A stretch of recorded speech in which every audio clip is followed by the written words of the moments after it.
There's a verse in the Quran commonly known as the sword verse, and in it, God says that Muslims need to kill non believers wherever they find them.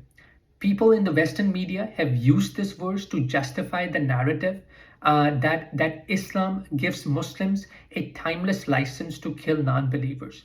And there are people like Osama bin Laden who have misused this verse to kill innocent civilians. Now, Muslims have tried to defend this verse by giving you the historical context in which it was revealed. The Quran was revealed over 23 years, and this verse came towards the end of the revelation of the Quran. So by that time, a lot had already happened. Prophet Muhammad had signed multiple peace treaties with his enemies, but many of them were broken. So an environment got created in which it became abundantly clear to Muslims that they must break the enemy's ability to fight and his will to fight in the interest of long-term peace. All of that is well understood. But this one thing never became part of the mainstream debate, that using overwhelming force to force the enemy to surrender is a very well established military strategy. During the Second World War, American and British air forces,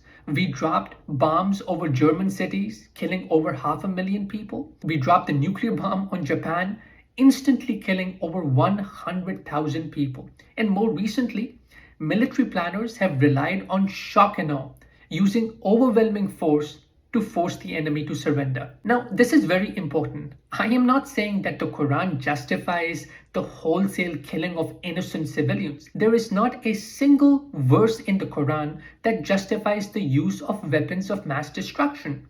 But the Quran wants you to act with reason. It tells you again and again to try to create peace with your enemy.